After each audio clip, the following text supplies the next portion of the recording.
6:30 a.m. view. What a beautiful morning. We're going to get out really early because it was so hot yesterday. It's too hot for the dog. I don't think you're supposed to be up there, Archie.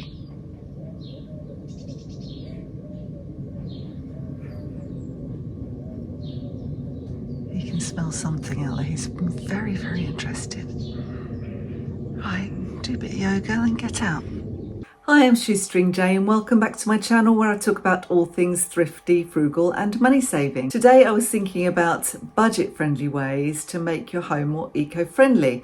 We would all like, I'm sure some of us may have done it already, to install solar panels, to have a brand new electric car, to perhaps eat all organic food, or to wear beautiful organic clothing from some of the pricey ethical stores that are around. But you know, in reality, if you're on a tight budget, those things can be completely out of your reach and out of your budget, and you can't do that. But having said that, I always say that having a frugal, simple kind of lifestyle tends to be greener anyway, purely because you're not consuming as much as other people. It's that whole overconsumption thing that you don't really do it. So there is that before you start anything else. I've been joined by Archie. I got a phone call and then Archie decided he had to jump up and join us. Anyway, where was I? Yes, I was just saying about how you can spend a lot of money, or you can have an eco-friendly home on a budget, and the fact that you're frugal will tend to mean that you don't consume as much, and therefore you've got a good starting point. So there are other things you can do though, and I know it's a really hot day here today and you don't think about things like heating and keeping warm and that kind of thing in the middle of June, but why not think about it? If you're going to think about how to make your home more eco-friendly, then start thinking about it now, because for example, my first thing is hang heavy curtains. So you can find curtains of all descriptions really cheaply in most charity shops. So even though charity shops have gone up so much in recent years, I find that curtains, maybe they're just, people want very specific curtains, or they don't like vintage curtains. There tend to be a lot of vintage curtains in charity shops. I don't know what it is, but they haven't put the prices up a lot on curtains. And you can even use two pairs of curtains. So you might have curtains that you like that go with your colour scheme, but you want to make them thicker. You can hang another thin pair of curtains behind them, and then you get that kind of double insulation. When it's winter, you can close the curtains, you can keep the heat in your house and the cold out. So you could do that, or you might find a really heavy pair of curtains with thermal linings or blackout linings or something, and you can hang those at drafty windows, or even a door curtain. We had a terrible drafty front door for ages at our last house, and I used to drape a big heavy curtain over the door, and it made a big difference. So that is something you can consider doing, and you don't have to spend a lot of money on those kind of curtains. And the other thing is, although I'm saying it's a hot day today, if you're in a really sunny house, that can mean that you actually might want to shut some of that sunshine out for a bit to stop your home from getting too hot during the day. Again, blackout curtains, heavy thermal lined curtains will do the job. We don't tend to have air conditioning in the UK. I know in other countries they do, but you know, in the US you probably will have air conditioning, in Australia as standard. We don't have it here. We tend not to get hot enough for long enough to make the investment worthwhile. It's also expensive to run, so if you want an eco-friendly home and you don't want to spend a lot of money, then you probably want to avoid air conditioning. So keeping your home cool in other ways is important too. So that's the first one. And the second one would be just looking at other ways to get rid of drafts. So old-fashioned draft excluder tape around a drafty front door can be really, really useful. Or even and maybe you've got a sitting room and you've got gaps under the door, you can put some draft excluder tape there, or you can get one of those old-fashioned snake type draft excluders that you find these in charity shops all the time. I found one for my daughter. You can stick those by your door and stop those drafts coming underneath the door. The other cheap trick that is economical and will save you on energy and thus make your home more eco-friendly is bubble wrap on your windows. So bubble wrap will stop some of those drafts coming in and mean you don't have to have your heating on so much. Great if you can afford double glazing or secondary double glazing, but we're talking about keeping things budget friendly. And so for those of us that don't have a big wad of cash to spend getting all of our windows replaced or even getting secondary double glazing, that's what I'm thinking about here. Well, the other thing as well is radiator foil. So you get that reflective, it's kind of bubble wrap type radiator foil, and you put it behind your radiators, and the idea is it reflects the heat back into the room, and that is not expensive. We've got that behind all of our radiators here. Not expensive at all, really worth having. So anything that keeps your energy bills down, obviously it's good for your wallet, but also it's good for the planet.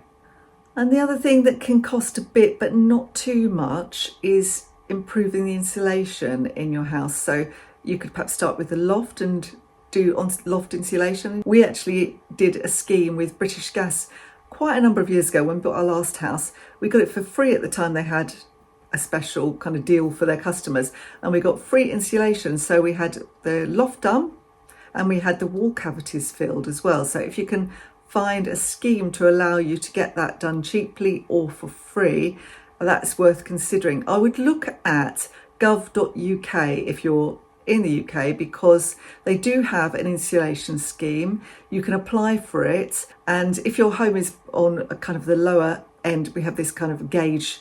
A to D is considered quite good in terms of your energy efficiency of your home. Anything below that is considered poor. So if it's below that, you can get those measures put in place. And if you're on a low income as well. So you can go on to gov.uk and you can do an application and see if that's something you might be eligible for. Not everybody is, but if you're on a low income, it's possible that you will be one of the lucky ones that's able to get those kind of things done for free. Watch out for scammers. So there's a lot of scam sites where they're offering you amazing discounts or free solar panels and that kind of thing. Just watch out for those, because a lot of them are scammy. I'd always go through the Energy Saving Trust or gov.uk. And this is relevant at this time of year. We're just going into quite a hot spell, is to save water. This obviously saves your water bill, but also is good for the planet. We just can't keep using endless loads of water. So you can do things like shower instead of bathe, and it's easy to do that in the summer. Make sure you've got water butts. I hope you have water butts ready in place now, because we've had an endless rain,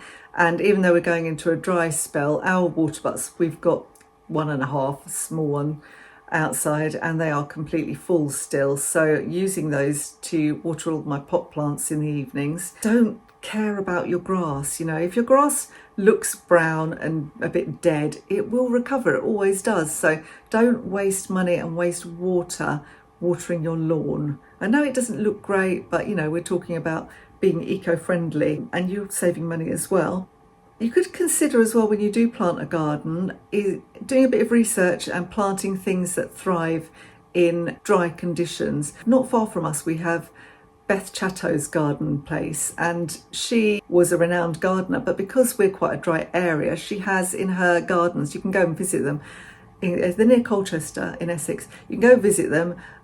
She has a whole dry garden at the front, and it's really inspirational if you want to save water and don't want to be watering all your plants all the time. So that's worth looking into as well. If you have kids and you have a paddling pool, then obviously I'm not saying don't have the paddling pool out. That's one of the joys of summer, isn't it? But don't empty the water constantly.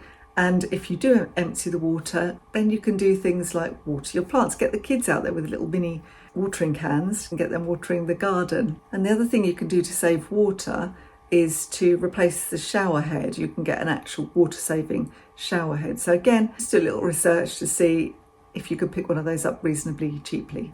Number 5 on my list is my favourite of all, and you know me, if you watch this channel, I love to buy secondhand, and it makes total sense from a planet-friendly perspective to buy secondhand. I mentioned before that we just are over-consuming everything, and if you can buy secondhand, then you prevent something new from having to be created from scratch, all of the energy and resources that are required to make that new item, the energy and resources that are required to transport that item and to package it, all of those are gone because they've happened already. So you buying something new will prevent that, but also extends the life of that item. So it stops it going to landfill. All of those resources are then wasted, and you save loads of money as well buying secondhand. So once you start buying secondhand, you will really resent having to buy anything new.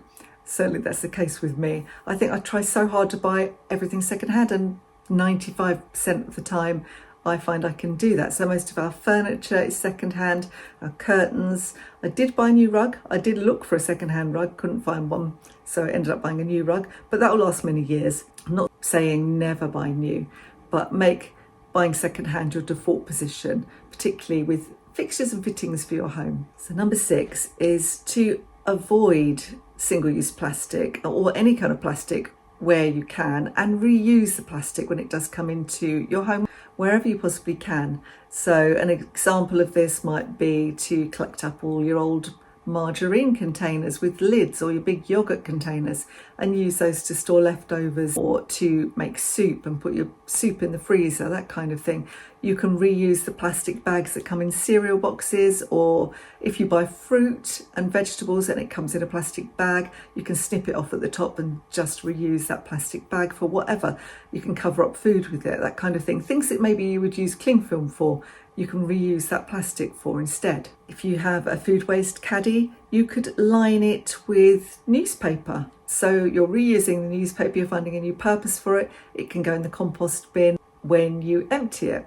And number 7 on my list is to switch to reusables. So in your home, wherever you can have something that you could reuse rather than a single use and you would dispose of, then aim to do that. So you might like to, I mentioned cling film just now, you might like to invest in some beeswax wraps, or you can make your own if you can get hold of some beeswax, and you can use those for loads of different things in the kitchen to cover things up, wrap up bits of fruit, wrap up your sandwiches to take to work, those kind of things, rather than using plastic. So consider that kind of thing. You can also look at disposable razors. Bathroom is a really good place for avoiding single-use items. So you could have a reusable razor, you could get reusable nappies. You can buy those second-hand, actually. I mean, they're clean, so, why would you worry about it? You can buy reusable sanitary towels, something like a moon cup, that kind of thing. You can get makeup remover pads. Don't have to buy single-use cotton wool that goes in the bin. This will all save you money as well. So, once you've made the initial investment, those items will last you for years and years and years if you look after them. So it saves you lots of money, but also saves resources and is eco-friendly. Number 8 is to buy energy efficient appliances. So obviously you're not going to replace something like your washing machine or your cooker or your fridge until it absolutely needs it. But if it was to break down, then look at the highest energy efficiency that you can possibly buy when you replace it. It may mean spending it just a little bit more, but actually things will save money. They'll pay for themselves in the end because they are energy efficient, as they say. So you'll use less energy when you use them. So buy the best you can, buy the best quality you can, so they last as well. And number 9, I mentioned compost just now. So you could start a little compost bin if you've got a garden. You can buy a compost bin, but actually you can just have a pile of compost. So anything like lawn clippings, any bits of vegetation, you probably don't want to put perennial weeds, anything that's got seeds and things in on your compost heap, but things like you can put the tea leaves in, you can put coffee grounds, you can have, like we do, we have one food waste that's taken away by the council that will have things like bones from chicken and that kind of thing in it, and we have our own little food waste pot which we put in things like anything that's going to compost basically. So things like raw vegetable peelings, bits of broccoli ends, that kind of thing, apple cores, orange peel. So it can go up the garden, go in the compost heap with everything else and turn into nice compost for your garden, saving you money again and also being more eco-friendly. So really consider getting a compost heap started. So number 10 would be getting the cooperation of the people you live with. So training your housemates, training your family, whoever you live with, train other people, tell them what you're doing, see if you can get them on board so that they do things like take short showers, so that they turn lights off, so that they don't run the washing machine with 2 items in it, so they don't run the dryer if it's a sunny day and they can put things on the washing line, things like that. Get the cooperation of everybody. Make sure they use up old food in the fridge before you let it get thrown away or wasted, because food waste is another big problem. So you can reduce food waste by having a shelf where you put things that need eating quickly and let your family know, let whoever you live with know eat those things first. Lots of things you can do really to train everybody, make sure everyone's on the same page and they understand what you're trying to do, because when you do something you're a bit self-righteous about it, it doesn't bring people on board. So just try and get people enthused, say that we're doing this for this reason. If you've got little kids, you can explain to them what you're doing and saying we're going to make compost and then we'll be able to have a little veggie garden and you'll be able to grow some things. You could even get them growing some seeds so they can see, what happens in the garden.